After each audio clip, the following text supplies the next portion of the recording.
En 1945 se declaraba el fin de la Segunda Guerra Mundial. Todo el mundo celebraba y los grandes héroes del ejército aliado eran recibidos con vítores a lo largo y ancho del mundo.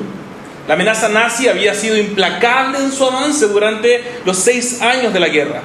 Hitler había conseguido llegar por el poniente a rozar las costas de Inglaterra y por el oriente había conseguido entrar en el territorio soviético. Si miras un mapa te vas a dar cuenta de que Hitler estuvo a punto de tomar control de toda Europa. Y aunque se adjudicaba el sorprendente revés al tardío apoyo, tacaño diríamos algunos, de Estados Unidos en la Segunda Guerra Mundial, que llegó a última hora a levantar los brazos y celebrar nomás, en realidad seguía siendo impresionante cómo los aliados habían conseguido la victoria frente a una amenaza tan poderosa y tan instalada en Europa.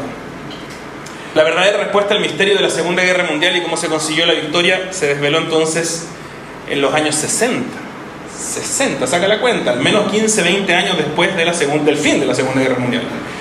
Allí se presentó al mundo el trabajo de hombres y mujeres que en silencio habían pasado todas esas décadas descifrando los mensajes del ejército nazi.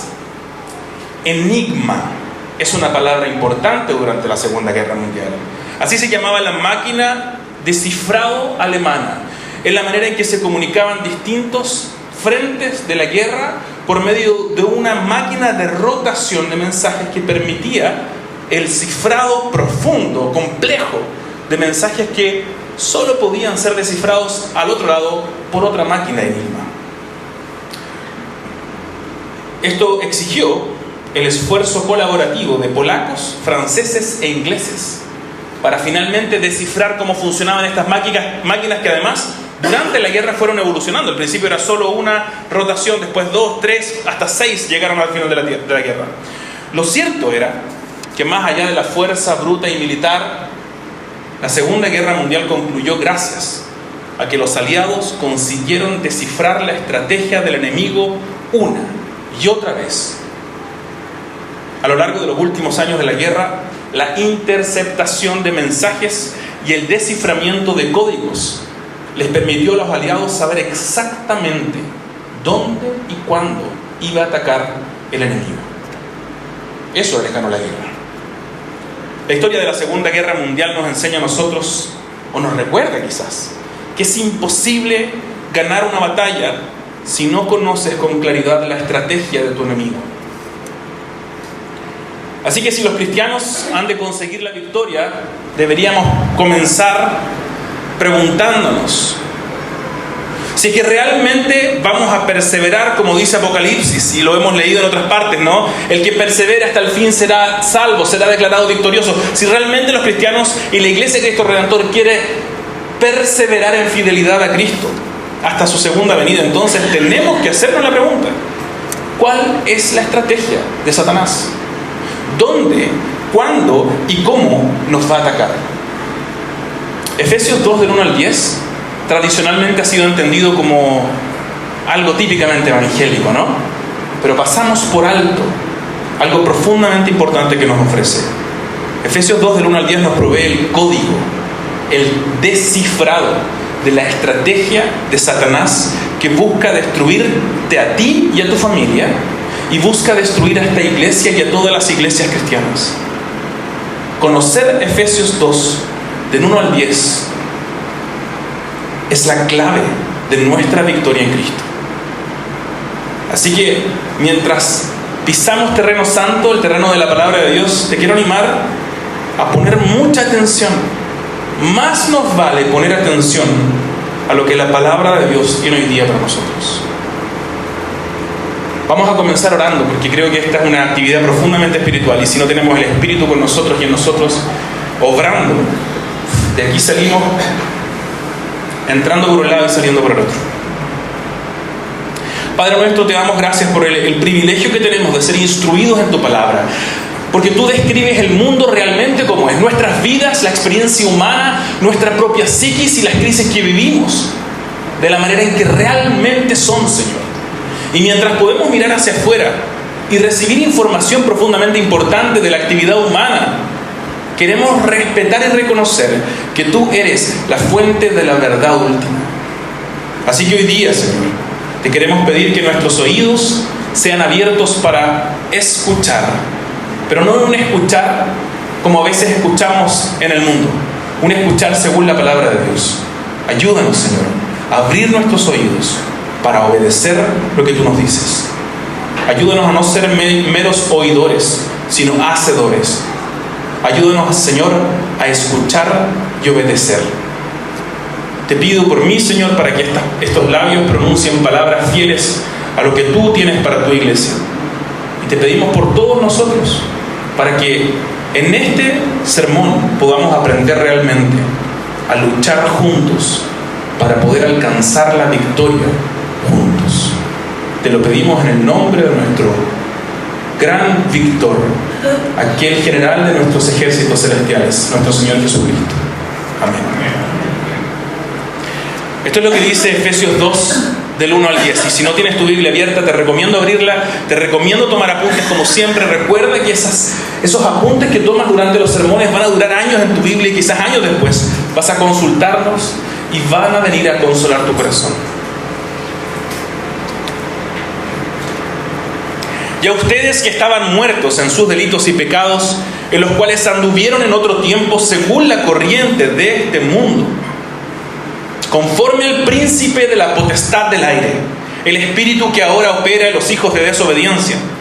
Entre ellos también todos nosotros en otro tiempo vivíamos en las pasiones de nuestra carne, satisfaciendo los deseos de la carne y de la mente, y éramos por naturaleza hijos de ira, igual que los demás.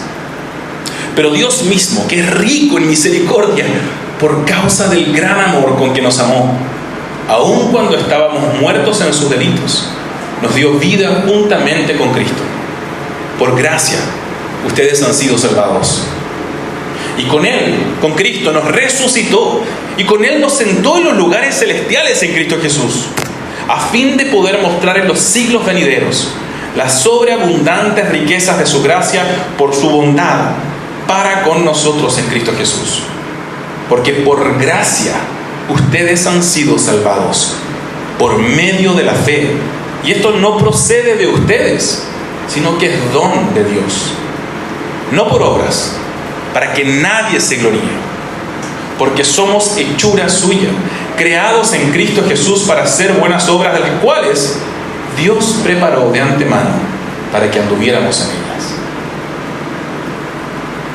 Yo he predicado este texto antes varias veces, de hecho lo he enseñado en distintos cursos, lo he enseñado en distintos contextos conversacionales también, y es un texto conocido y es un texto favorito de las iglesias protestantes. Algunos que llevarán un poco más de años en alguna iglesia evangélica me dirán si es verdad o no, que este texto probablemente es uno de los favoritos de las iglesias protestantes. Efesios 2, la salvación es por gracia. Amén, decimos los evangélicos. Y pensamos tan fascinados con la idea de que la salvación es por gracia, que eso es todo lo que dice el texto. Es más, algunos dirían, este es el punto principal del texto, o quizás el único mensaje del texto. Hoy día me gustaría problematizar esa idea. A veces vamos a un texto para apoyarnos en el texto, sin considerar si es que esa es realmente la intención del texto. La pregunta para nosotros es: ¿qué quiere hacer Pablo al escribir Efesios 2? ¿Por qué está escribiendo este pedazo de su carta? ¿Y por qué el Espíritu Santo permite preservar este texto hasta nuestros días? ¿Por qué? Cuando hacemos eso, cuando hacemos el ejercicio de preguntarnos cuál es la intención del Espíritu Santo en Efesios 2 del 1 al 10, nos encontramos con que no es simplemente justificar nuestras doctrinas evangélicas, que bien puestas están, nadie lo está negando, pero Efesios 2 tiene algo más que decirnos, que simplemente que podemos ir al cielo sin hacer cosas buenas.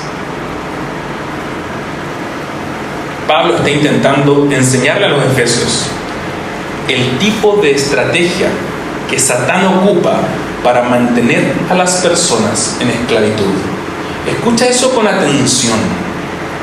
Pablo está intentando enseñarle a los efesios, y el Espíritu Santo está intentando advertirnos a nosotros el tipo de estrategia que Satán ocupa para mantener a las personas en esclavitud. Está intentando describir cómo ellos mismos, los cristianos allá en Éfeso, pero probablemente nosotros también aquí en Vitacura, han vivido como esclavos y marionetas de Satanás. Mi lenguaje no es exagerado si te fijas en el texto. Está intentando recordarles que ya no andan como estos cadáveres controlados por Satanás, y ese es el lenguaje que ocupa el texto. Ustedes no estaban, estaban complicados, oprimidos por Satanás, estaban muertos en delitos y pecados. Eran, básicamente, dice Pablo, eran cadáveres que los agarraban y los movían para hacer lo que Satanás quería. Es un lenguaje terriblemente preocupante y perverso. Ellos eran eso, pero ahora han sido resucitados con Cristo. Mira el verso 5 y el 6. Con Él nos resucitó, dice el verso 6. Una más, Cata, por favor. Arriba, con Él nos resucitó. Ya no son esclavos, y este lenguaje nos recuerda también lo que hemos estado viendo nosotros en Éxodo, ¿no? Ya no son esclavos, ahora no solamente son libres, sino que además están ocupando lugares, tronos celestiales con Cristo. O sea, no solamente no son el último peldaño de la escala social como esclavos, ocupan el primer lugar de la nueva escala social con Cristo. En el verso 3 dice que antes se conducían según las pasiones de la carne, pero ahora, si estamos en Cristo, vivimos caminando en las buenas obras que Dios preparó para nosotros, según el verso 10. Así que, después de una declaración como esa, y después de pensar en que la salvación es por gracia, los cristianos decimos, estamos listos. ¿Qué más? ¿Qué más vamos a hacer si la salvación es por gracia? ¿Cierto? No tenemos nada de qué preocuparnos, nos tiramos guatita al sol, nos vamos de vacaciones hasta que Jesús llegue. Sin embargo, Pablo sabe que los efesios continúan experimentando la tensión de vivir bajo el empeño esclavizante de Satanás. Déjame decirlo de otra manera, el Espíritu Santo sabe que Satanás continúa intentando hacerte su esclavo. El Espíritu Santo sabe que Satanás está continuando en su actividad de hacerte su esclavo y su marioneta hoy, aún después de Cristo.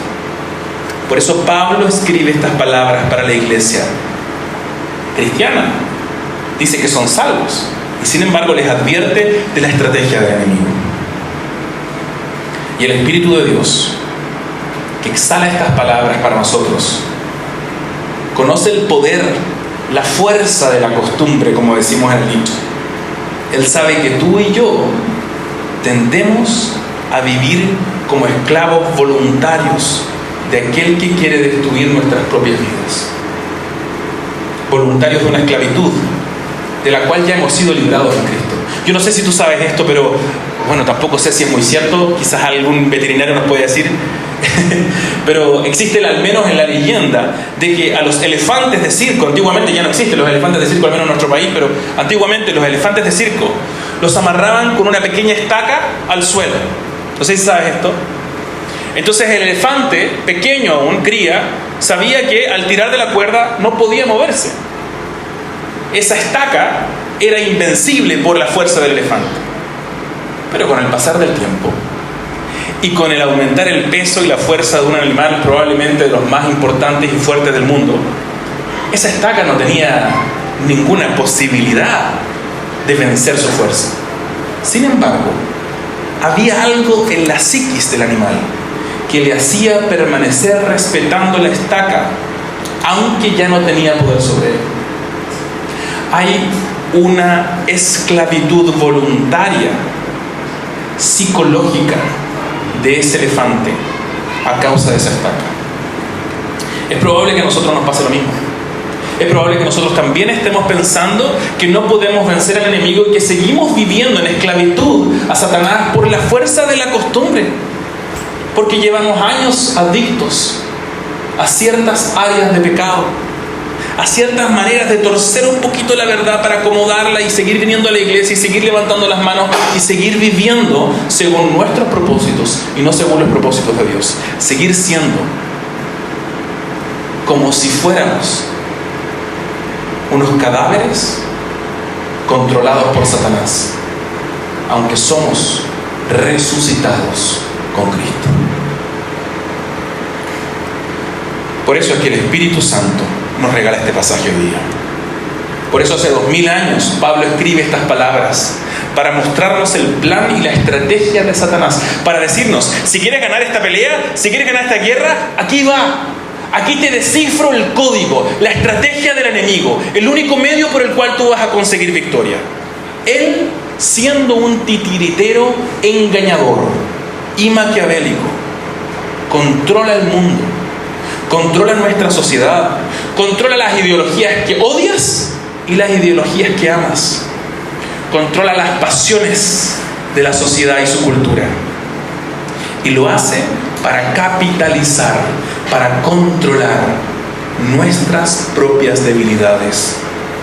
Él tiene clarísimo cuáles son los botones que tiene que apretar en ti para volver a amarrarte a esa estaca y que tú vuelvas a pensar que nadie puede sacarte de allí.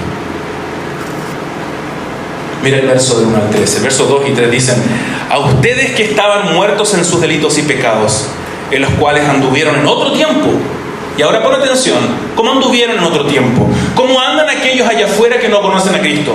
Según la corriente de este mundo, conforme al príncipe de la potestad del aire. O sea, hay una estructura de este mundo, de nuestra sociedad, de nuestra cultura, de los presupuestos ideológicos, que es controlada conforme al príncipe de la potestad del aire. Y el príncipe de la potestad del aire es una expresión judía que se refiere a Satanás. Es una suerte de insulto a Satanás, diciendo que él en realidad es el príncipe de la nada, el espíritu que ahora opera en los hijos de desobediencia.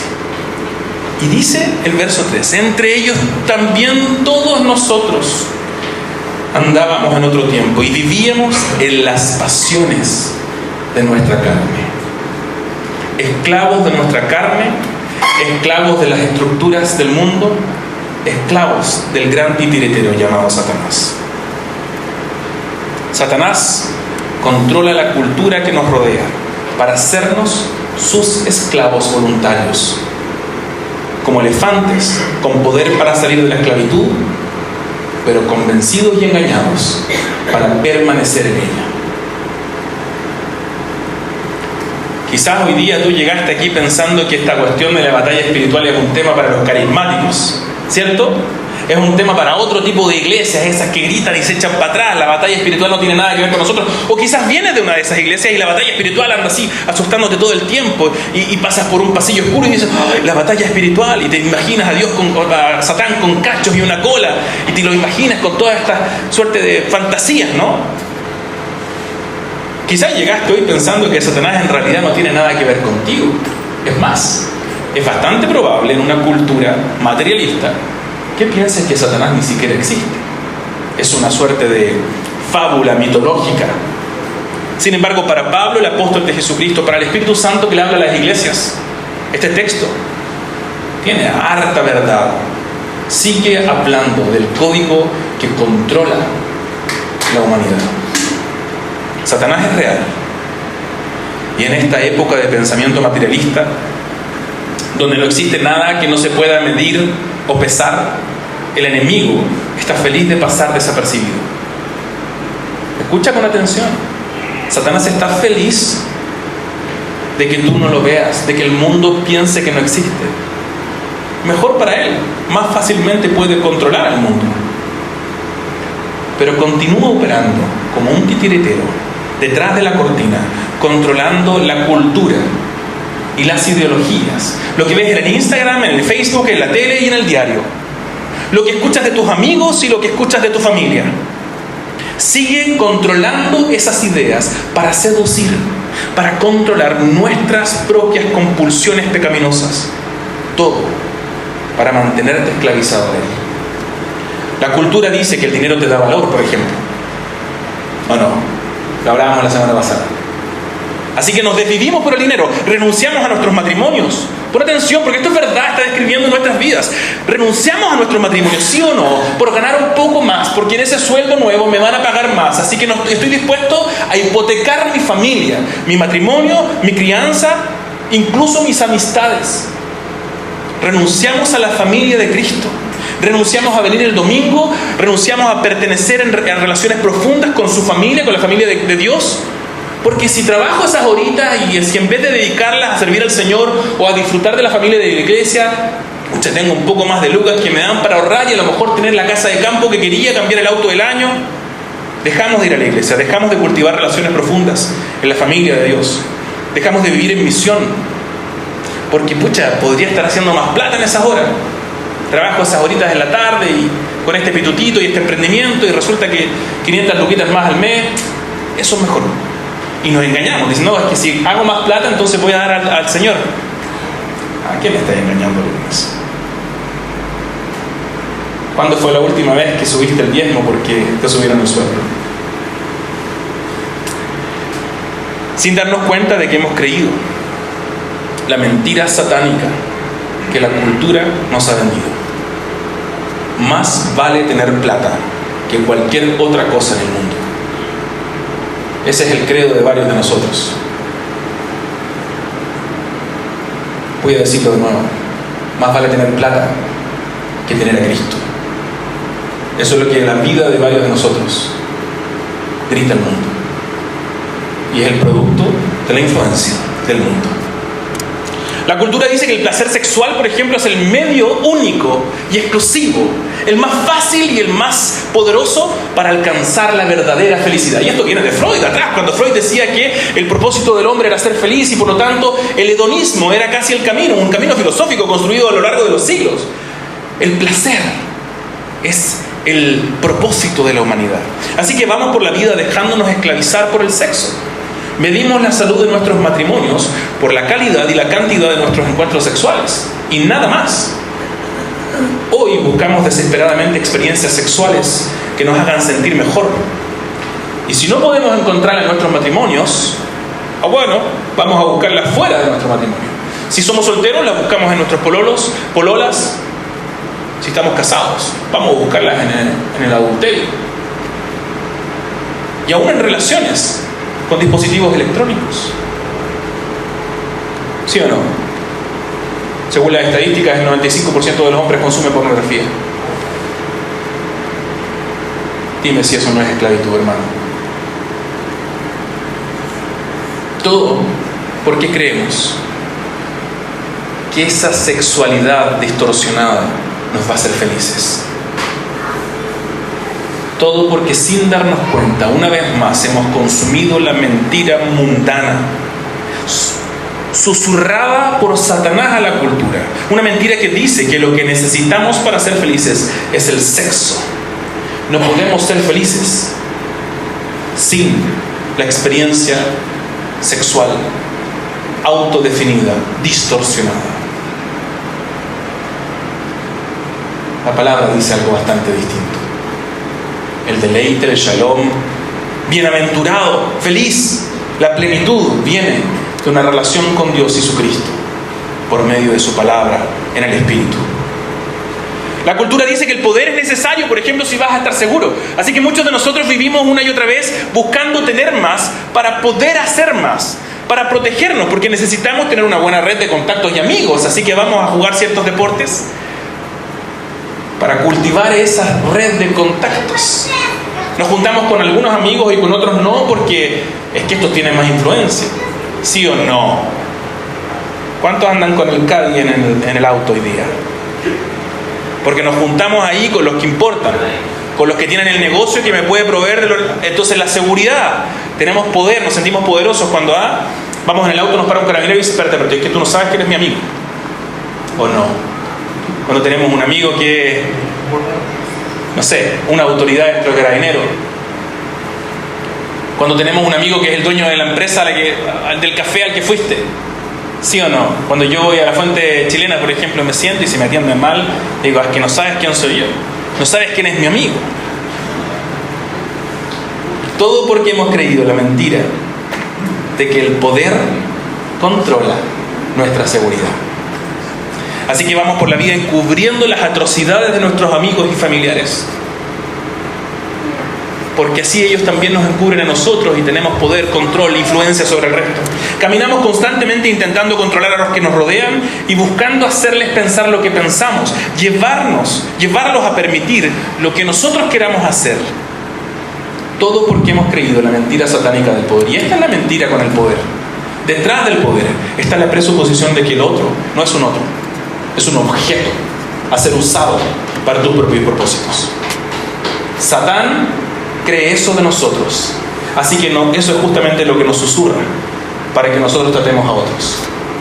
Es un medio para un fin. Y así tratamos a las otras personas cuando creemos la mentira de la cultura acerca del poder. Quizás en el fondo todos sabemos que hay una fuerza personal intentando mantenernos esclavizados. Espero que el Espíritu Santo te esté llevando a la convicción de que hay una fuerza personal que está intentando subyugarte a sus propios propósitos y conductas, intentando destruir tus vidas, nuestras vidas y las vidas de nuestros hijos. Por eso el Señor nos deja Efesios 2 del 1 al 10, para que conozcamos cuál es la estrategia de nuestro enemigo, para que estemos atentos a su engaño, para que ganemos esta guerra, esta batalla. Necesitamos conocer esta estrategia. Así que vamos a pasar todo julio pensando en el sexo, el dinero y el poder, porque son 3 de las categorías más importantes, 3 de las maneras más importantes, 3 de los hilos más importantes que Satán tira para controlar al mundo y susurrar mentiras en nuestro oído. 3 instrumentos para esclavizarnos a nosotros y a nuestros amigos y vecinos. Así que hermano, hermana, pon atención a esta serie. No dejes de venir. No priorices otras cosas. Ni el trabajo, ni el poder, ni la experiencia del placer. Prioriza esta serie. Yo sé que es invierno. Yo sé que nos decimos que no, que esta es la época de la época de la época. Esta es una serie diseñada pastoralmente, después de mucha oración, para que la Iglesia Cristo Redentor Vitacura pueda mantenerse firme en la victoria contra Satanás, que quiere hacer caer nuestras vidas, nuestros matrimonios, nuestras familias y nuestra iglesia. Pon atención a las advertencias de esta serie. Sé honesto al enfrentarte a los sermones. Yo sé que a veces hay pastores que, es que él hace esto y no me gusta. Es que este no hace esto otro y a mí tampoco me gusta. Pon atención a lo que Dios está diciendo. La carne, un dicho que me encanta recordar del Chavo del Ocho para los predicadores, es la carne de burro no es transparente. Así que intenta hacerla transparente tú y escucha el mensaje haciendo transparente. Olvida quién predicó ese mensaje. Recuerda que es la palabra de Dios para tu vida. No faltes, no dejes de participar de una comunidad misional. Tú necesitas esto, tu familia necesita esto, tu iglesia necesita esto. Pon atención a las claves del enigma. El enigma, la máquina, ¿no? Piensa cómo tu conducta está profundamente determinada por la cultura. Dale una vuelta esta semana. Detente un ratito a pensar. ¿No será verdad que mis decisiones financieras, amorosas, de agenda, están determinadas por algunas presuposiciones satánicas de la cultura?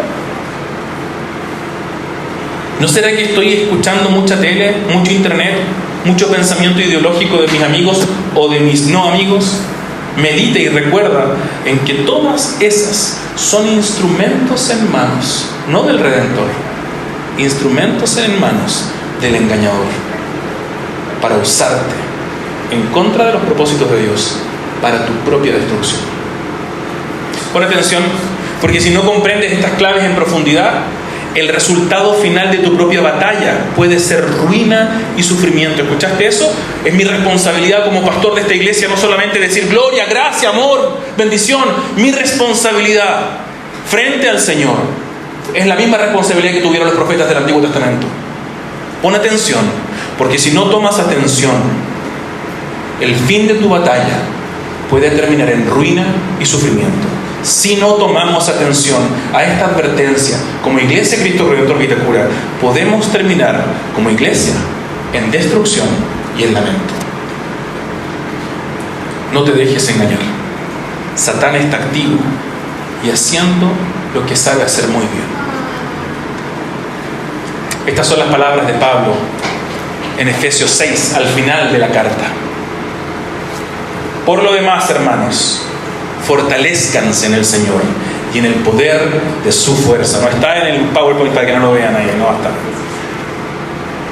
Fortalezcanse en el Señor y en el poder de su fuerza, no en tu fuerza de voluntad, ahí vaya a guatear una y otra vez. Revístanse con toda la armadura de Dios para que puedan estar firmes contra las insidias del diablo. No nos revestimos de los consejos de productividad del libro 12 hábitos atómicos. Ahí no vamos a encontrar la sabiduría que estamos buscando. Buscamos en la armadura de Dios, en la palabra de Dios, en el Espíritu de Dios, porque nuestra lucha no es contra sangre ni carne, sino contra principados, potestades, contra los poderes de este mundo de tinieblas, contra las fuerzas espirituales de maldad en las regiones celestes. La guerra espiritual no se trata de demonios con cachitos agarrándote las patitas de la cama. La guerra espiritual se trata de Satanás usando todas sus artimañas para engañarte, hacerte caer, para rebelión de Dios. Pero ustedes, hermanos, ya no están muertos, han sido resucitados con Cristo. Ustedes, hermanos, ya no andan según la corriente de este mundo. Ustedes andan en obediencia al Señor, en las obras que Él predestinó para que anduviéramos en ellas. Ustedes, hermanos, ya no responden a la autoridad de Satanás, sino a la autoridad tierna de nuestro Señor Jesucristo. Así que vamos a orar ahora y vamos a pedirle que envíe su Espíritu Santo poderoso para guiarnos. Padre, te damos gracias por este momento en el que pensamos tu Biblia, tu palabra, y volvemos a pensar en aquello que tú quieres para nosotros. Gracias, Señor, porque tus propósitos son mejores que los nuestros y ciertamente mejores que los de Satanás. Gracias, Señor, porque hoy día recibimos advertencia. La advertencia del Padre que es amor. La advertencia que nos muestra el destino del camino que quizás estamos caminando. Te pedimos perdón por dejarnos definir por el mundo y por Satanás. Y necesitamos desesperadamente de tu poder. No solamente necesitamos saber cuál es la estrategia del enemigo, Señor. Necesitamos el poder y la valentía, la decisión en el Espíritu Santo para venir a confrontar, a desafiar y finalmente romper la esclavitud, romper con esa estaca en el piso y comenzar a caminar en libertad, porque tú nos has hecho libres en Cristo Jesús. Ayúdanos, Señor. Espíritu Santo, ven sobre nosotros poderosamente. Acompáñanos, ayúdanos a pensar de nuevo este pasaje en la semana, masticarlo y rumiarlo, y ayúdanos, Señor, y empodéranos para poder vivir de acuerdo a esta realidad, desafiando las mentiras de Satanás con nuestra identidad en Cristo. Tenemos poder hoy día en el Espíritu para vivir en obediencia y no según la carne. Ayúdanos entonces, Señor, a vivir en el Espíritu, no solo el domingo, sino toda la semana. En el nombre de Jesús. Amén.